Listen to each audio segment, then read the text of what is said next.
She came back for the 41st time in a bathtub full of cold water. Not ice. The alien containment medium had lost its crystalline structure 3 loops ago, which meant the Veth were cutting resources somewhere in the causal chain, which meant they were getting sloppy, meant she was getting closer. Mira Solis registered these facts in the 4 seconds before her body remembered it existed. For the cold punched through and she was gasping, fully clothed, fingers scrabbling at the lip of the tub, dragging herself upright with the grace of a woman who had drowned 37 times and learned to fall toward the surface. She checked her left wrist first. The notation was still there. She'd started scoring them in the 3rd loop with a shard of hull plating. Tiny hash marks above the pulse point, the only record that persisted across resets, because it was written into her skin rather than into any system. The Veth could roll back 41 marks, 41 deaths, 41 beginnings of the same 93 seconds. Outside the porthole, the Veth command ship hung in the dark like a cancerous moon. She had roughly 4 minutes before the soldier came through the door. Mira stood. Water sheeted off her. She crossed to the mirror bolted above the sink, the one that showed her a stranger's face, angular and used-looking in a way she didn't remember being before all this started, and she pressed her forehead against the glass and counted her breath the way her grandmother had taught her, back when counting breath was just something you did before a difficult exam and not the only thing standing between you and screaming. "Black," she said to the mirror, "2 sugars." That was Tomas. That was what Tomas ordered every morning in the Ardent's mess hall. His big hands wrapped around the mug, reading spectral data off his tablet, with the focused pleasure of a man who had found a way to love his work completely. She'd mocked him for the sugar. He'd told her sugar was one of the 7 pillars of civilization, and she was welcome to her joyless coffee. Tomas was dead. He'd been dead since Loop 1, 7 seconds before the Veth first took the ship. Precise kinetic strike through the engineering bay that the Veth later explained, with the alien equivalent of mild academic interest, was not personal, just mathematics. The Ardent had been in the wrong position at the wrong moment, and the math had required it to stop existing. Mira had found that out in Loop 4. In Loop 4 she'd had enough of the language by then, the clicking, modulated pressure speech the Veth used. She'd been processing as pure noise until something in her brain assembled enough pattern to start catching meaning. And she'd asked, and the Veth liaison had answered with what she now understood was total honesty. They didn't see the point of lying. The math was what it was. She found the Veth conceptually maddening. They were not cruel, they were not triumphant. They moved through the galaxy like a slow tide, their great segmented bodies, 8-limbed, translucent at the joints, with those triple-lobed eyes that caught light and split it into spectra, had no names for, driven by something that wasn't ambition and wasn't hunger and was most precisely translated as a kind of thermodynamic obligation. They expanded because the math of their civilization required expansion, absorbed other species, not out of malice but because the alternative was waste, and the Veth did not waste. They had, by their own careful accounting, absorbed 217 spacefaring species. Not one had come back 41 times. The door opened. She was already behind it. The soldier, Veth, patrol unit, the one she'd started thinking of as the tall one because it stood ahead above the others, and moved with a particular careful economy, like something that had learned to be deliberate in a universe that rewarded carelessness poorly, stepped through and stopped, registering her absence from the tub with the mild data processing pause she'd come to recognize as surprise. It had a weapon raised, and it moved to turn. She hit it with the pipe she'd pulled from under the sink in Loop 12, the one she'd learned existed. Because in Loop 12 she'd slipped on the wet floor and put her hand through the panel below the basin and found it by accident, and she thought sometimes that this was the only genuine gift the Veth had given her. 40 loops of rehearsal in the same room until she knew it better than any room she'd lived in on purpose. The tall one went down. Not dead. She'd learned in Loop 9 that killing the patrol unit changed the downstream variables in ways she couldn't control. Just stunned, limbs folding in that boneless Veth way, like a coat dropped from a hook. She had 3 minutes now. She crossed the corridor, moving low. The Ardent's wreckage was spread across 3 decks of the Veth command ship, folded into its belly like something swallowed whole.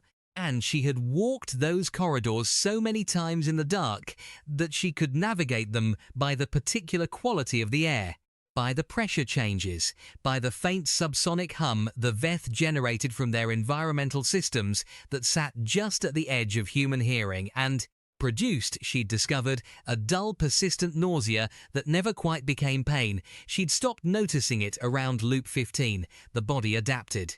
The body was that kind of stubborn. The engineering bay was where she was going. The engineering bay was where it had always been going. In Loop 1, she'd run for the docking bay, which was the obvious move and the wrong one.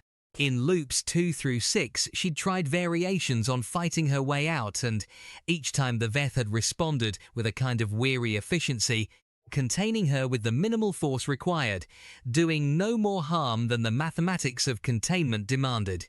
In Loop 7, she'd tried talking. The Veth had been interested in that. Actually, they found humans curious. She'd learned, not in the way that implied respect, but in the way that implied taxonomic novelty. They had never encountered a species that argued with math. Your civilization will be preserved, the senior Veth had explained in Loop 7, in its clicking, pressure-modulated way. She was translating by then at maybe 40% comprehension. The patterns of your cultural expression will be recorded. The individuals will be displaced, but displaced how, she'd said. A long pause, redistributed within the causal structure. You mean killed. Concept you are using does not translate accurately. Death implies. I know what death implies, Mira had said. I've done it 41 times. And then she'd corrected herself, because that had been Loop 7. So, 7 times. I've done it 7 times. And I'm going to keep doing it until I find the thing that stops you. The Veth had regarded her with those triple-lobed eyes for a long time. And then it said something she hadn't caught at 40% comprehension, but that she'd reconstructed later, loop by loop, as her command of the language improved and it translated as nearly as she could make it work in a language not built for the concept. As someone is breaking the rules. Not an accusation, not quite. More like the murmur of a scientist noticing an anomaly in the data. She reached the engineering bay. The room was buckled, impact warped, half the panels fused into abstract sculpture by the kinetic strike. The floor was wrong, tilted 12 degrees from what the Ardent's gravity plating had intended, and the main console was dark. But the secondary board was live, pulling residual charge from the Veth's own power, conduits through the hull breach where the 2 ships had merged. She'd figured that out in Loop 22. Before that, she'd spent 15 loops trying to access systems that were simply dead. The equations were on the wall. She'd written them in Loop 23, scratched them into the metal with a piece of sheared conduit, deep enough that the Veth's cleaning protocols couldn't smooth them away a bit between resets, and so each loop they were waiting for her, and each loop she came in and studied them and added what she'd learned in the time since, and the equations grew. They covered 3 full panels now. They were the product of 41 loops of experimental physics conducted in the only laboratory available to her. The same 93 seconds, repeated, with every variable she could manipulate being manipulated in turn. She was not supposed to be good at this. She was a materials engineer. She worked on hull composites.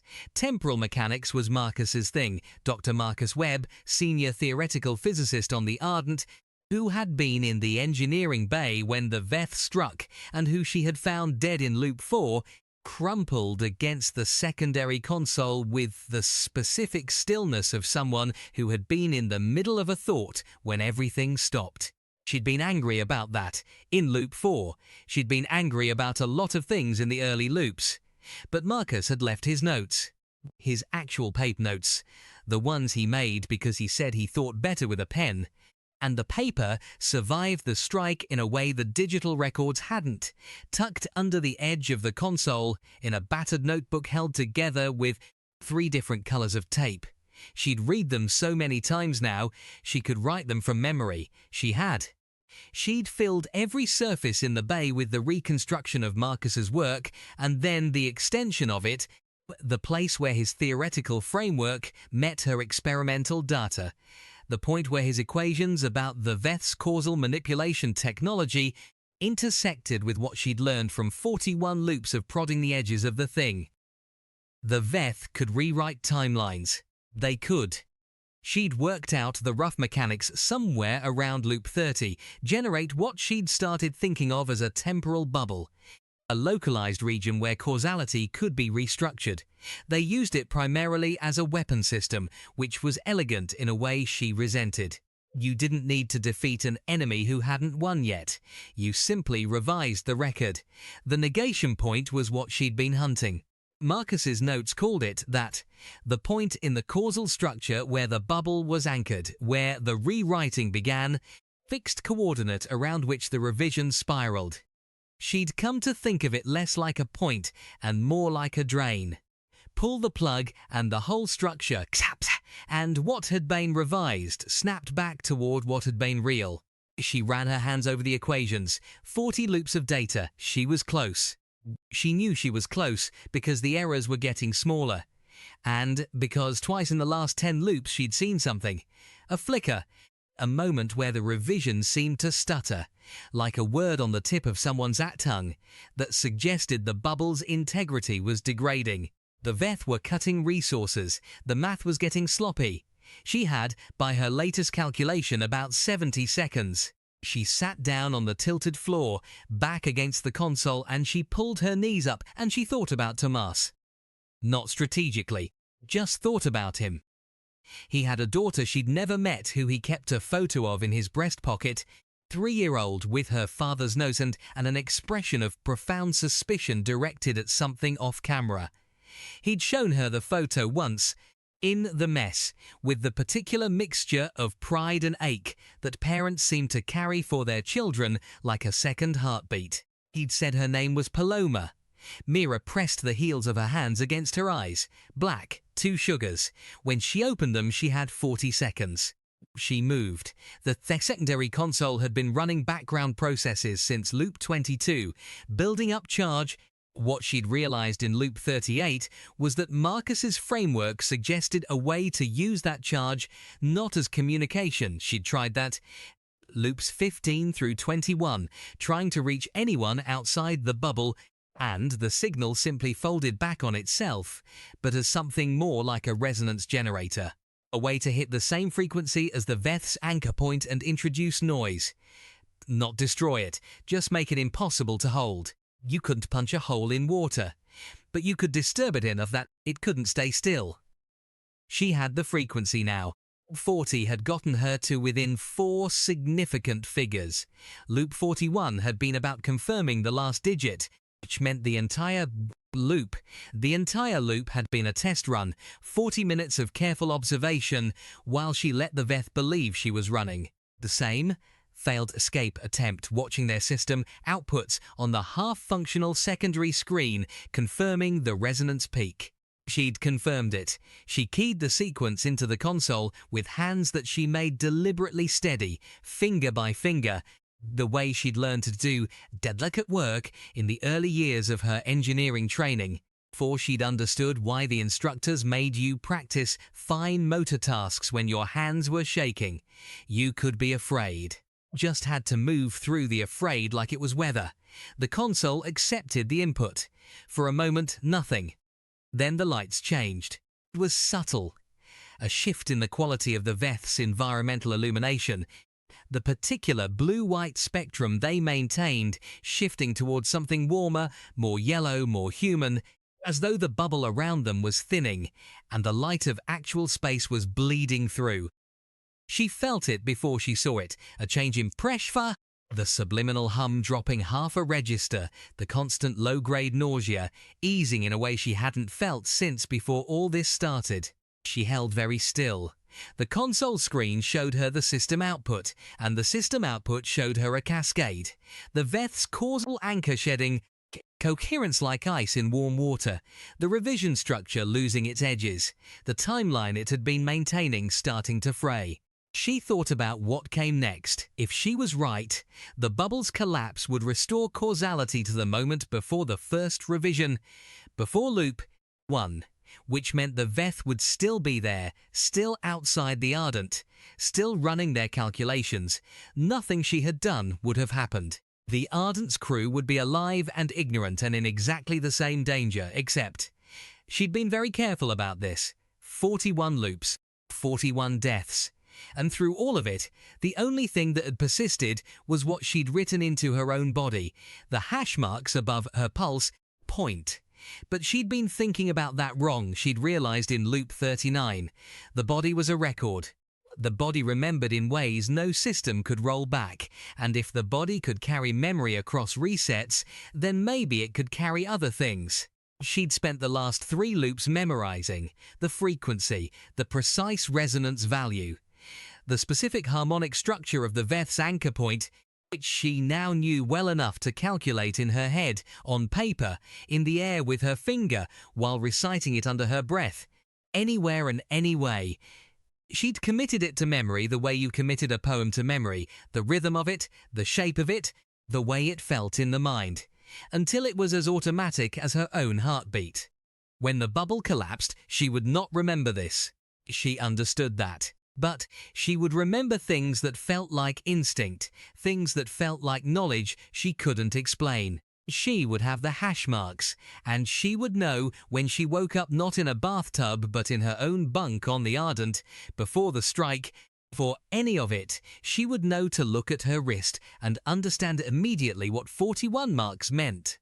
She'd written the key in loop 25 and reviewed it every loop since. 1 mark means you've died once. Count them and start over smarter. She'd also, in loop 40, found Marcus in his quarters 3 hours before the strike. She'd sat down across from him at his desk, where he was writing in his battered notebook with a tape-coloured spine, and she'd said, "I need to tell you something strange." And she'd talked for 40 minutes, while he listened with the focused attention of a man who had spent his life finding the extraordinary in the apparently impossible. She hadn't told him everything. Some of it she couldn't explain in the time available, but she'd told him the key parts, and she'd watched him write them down. And she'd said, if any of this makes sense to you later, when something strange happens, trust it. Trust the math, it's right. He'd looked at her for a long time and said, how many times? 40 at that point, she'd said. 41 now. 41, he'd repeated, very quietly, and she'd seen him absorb it, the full weight of it, meant to do something 41 times. And something in his face had changed, some softening around the eyes, some new quality of recognition, like he was seeing her properly for the first time. He'd reached across the desk and put his hand briefly over hers, just for a second, and said nothing, because there was nothing adequate to say, and then he'd picked up his pen and written it all down. Cascade on her screen was accelerating. She had maybe 10 seconds. She used them to close her eyes. She used them to remember Tomas's coffee order, and his daughter's name, and the expression on Marcus's face when he'd really heard her, that moment of being actually seen by another human being, the specific warmth of it, a warmth the Veth didn't compute and couldn't account for and had never once factored into their mathematics. That was the thing, she thought, in the last 3 seconds. That was the thing they kept missing. The Veth modelled human behaviour on historical data, projected trajectories based on observed patterns. They ran the numbers, and the numbers said humanity was a Type 3 emerging civilization. Mid-range adaptability, predicted response to overwhelming force, capitulation within 4 to 7 years, cultural archive retention possible, economic integration to follow. The numbers were not wrong. The numbers were simply built on the assumption that humans, faced with something genuinely impossible, would eventually accept that it was impossible. They had not In 217 absorbed civilizations encountered a human. They had not encountered a species that treated the impossible as a project. They had not encountered Mira Solis, materials engineer, who had died 41 times and learned something from each one, and was now, with her hands steady and her eyes closed and someone else's coffee order on her lips, bringing down the thing they thought couldn't be brought down. The screen went white. She felt it. Not pain. Not quite. More like the feeling of waking from a dream you know you've had but can't quite hold. The way meaning slides off the edges of sleep.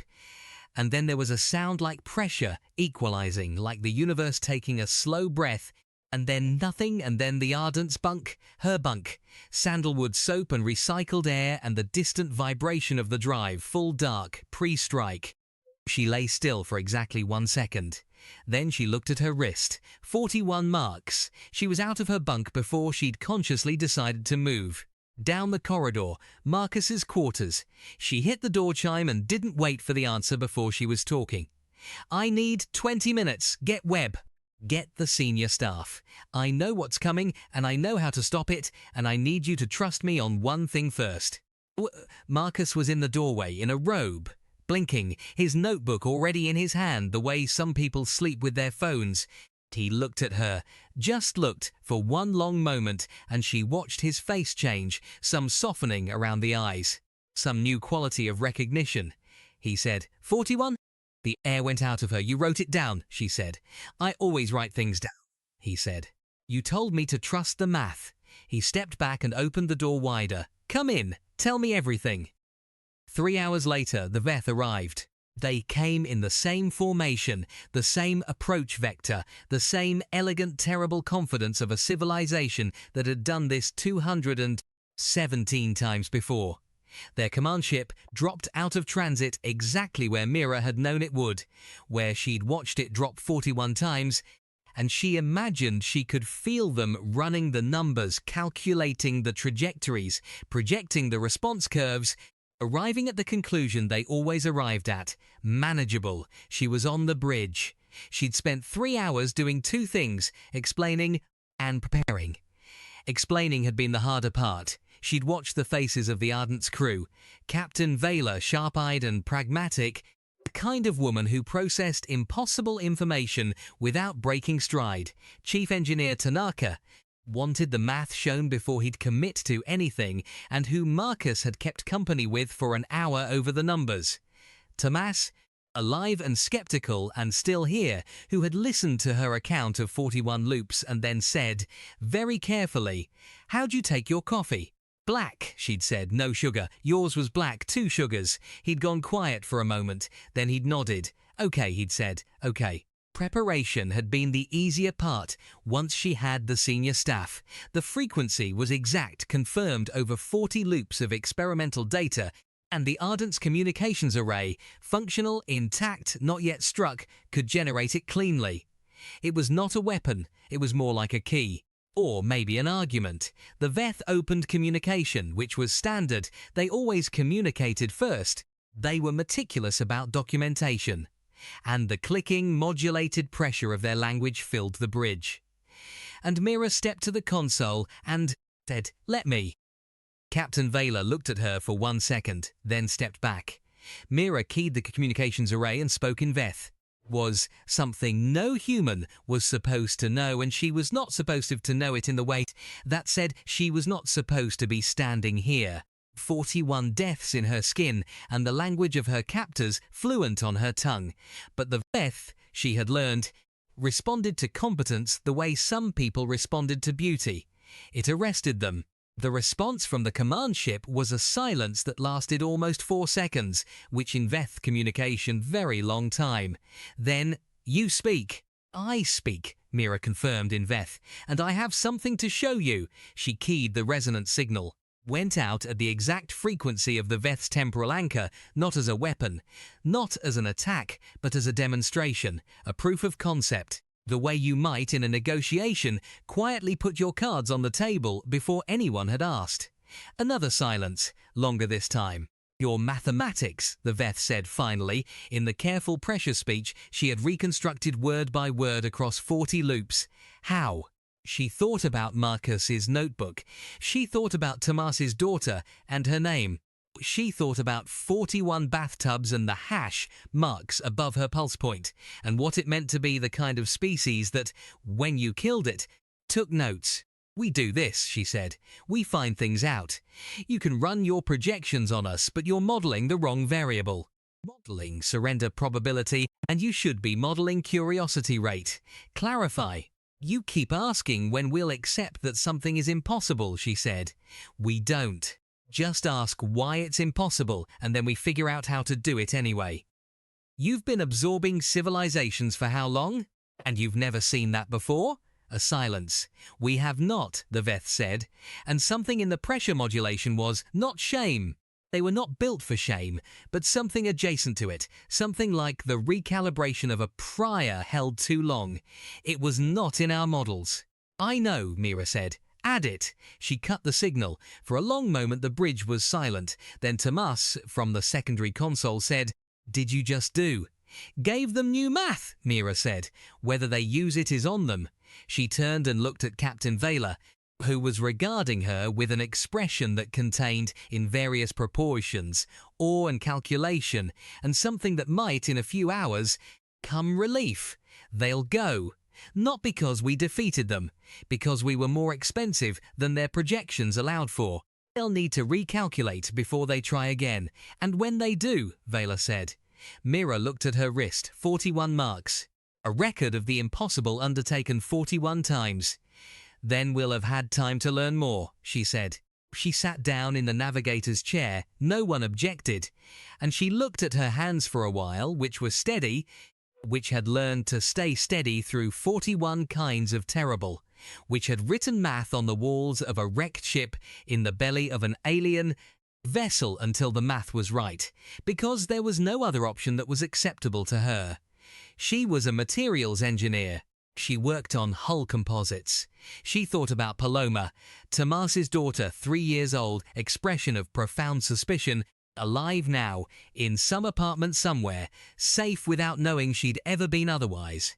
And she felt the particular warmth of that thought, the specific human weight of caring about someone you'd never met because someone you loved had loved them.